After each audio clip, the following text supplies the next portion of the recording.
And today we're going to have the interview for MPP Logan candidacy. It's regarding to the Ontario budget. Okay, so everyone, if you have any question, you can feel free to ask. Thank you. What is new in this budget? Thank you. Thank you for that question. Before I answer the question, I have to thank you to the Hotspot News, Mary and Jay. Thank you for being here, and also CC News, Hong Yin, and also CCTV Media, Jennifer, and thank you for being here. You guys do the amazing job each and every day, taking this message to our Chinese community in our cities and the province. And thank you for being here, and thank you for your support. So this budget is a very, very important budget. I think it's the one in a kind, because it's trying to address what are the challenges we are facing by the U.S. administration. President Trump administration put the tariff. You know that the whole world is talking about. This is a budget is immune, and also came out of this challenging time. That is my opening statement. On that note, the immediate support for the tariff-impacted workers and businesses, providing 6-month interest and penalty-free period to any Ontario business from provincial taxes. We are only talking about the provincial. We cannot control the federal taxes.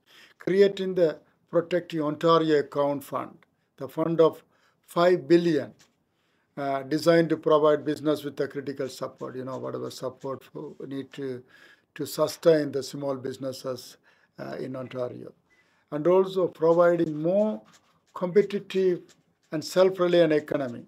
That means providing an additional $1.3 billion to support businesses over 3 years to temporarily enhance and expand the Ontario-made manufacturing investment tax credit. Someone want to make any product, manufacturing product, any product made in Ontario, made in Canada, we are going to give them an investment tax credit. That is another things in this budget.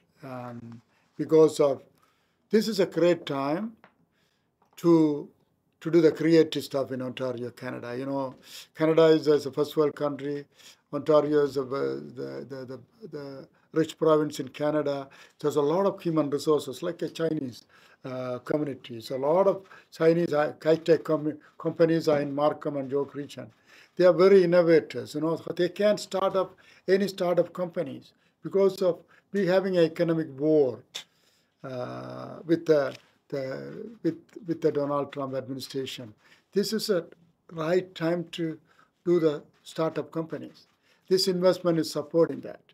So investing another important things, an additional $1 billion over 3 years in the skill development fund, capital and training stream, $2.5 billion funding to ensure the skilled workers across the province have the training they needed to enter the rewarding careers. So this is another important one. $1 billion go to training the newcomers, refugees, young people coming out of the university, college, university. How do you connect with the education, the degree and college degree and certificate to the workplace? So there is a gap between what the industry required, how is that the education is there, but there is a linking. There's a linking funding. For example, is giving money to the lot of manufacturers to start the apprenticeship program.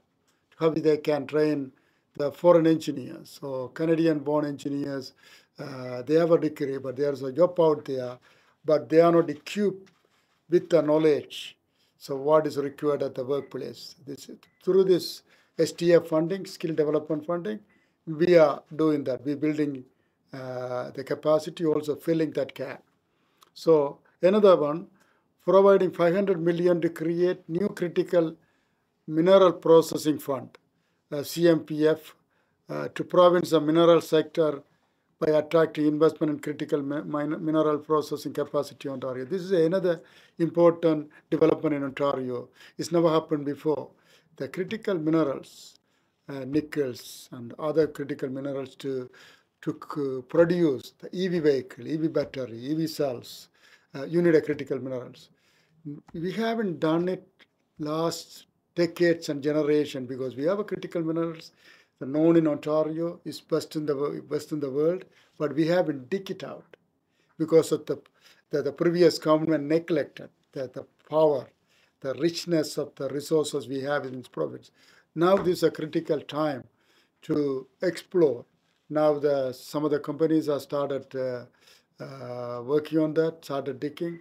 We allocated $500 million for the initiative. Other important thing is in this budget, the Building Ontario Fund, investing over $200 billion over the next 10 years, including over $33 billion in 25 and 26 calendar year Ontario Capital Plan. This means, what does it mean, Building Ontario Fund? Investing an additional $400 million through the Municipal Housing Infrastructure Program, Housing Enabling Water System Fund, to address the high demand for the existing municipal infrastructure program, investing $758 million to support Toronto Transit Commission to purchase of 55 new transit for Toronto line subway to improve TTC transit capacity. So I'm going back to the housing enabling funding. We are in the middle of the housing crisis. So many municipalities, the urban municipalities or rural municipalities are stricken with the funding to bring the services, city services, water, sewage, road. Without that one, you can build the houses. So people are in the housing crisis, whether community houses or regular houses, any housing item, any housing diversity of housing you want to build, but you have to have a critical infrastructure. We are investing so much money to the municipality to build that infrastructure, critical infrastructure, in order to build 1.5 million homes we already promised to the Ontarian. That is, this fund, this budget is addressing those issues. So another important one is a crime. We had an election several months ago, every door we knock, we heard from all communities about the crime, petty crime, auto theft. So cleaning up our street means committing $1 billion towards expanding and renovating the Ontario Police College in Elmira and the new Ontario Provincial Police Academy in Orlia to ensure that police officers and new recruits have adequate training facility. This is very, very important. We have to put more troops on the ground. At the same time, we have to have new recruitment. That's why our premier is lower the credential requirements. Before, you have to have a degree to apply for the policing.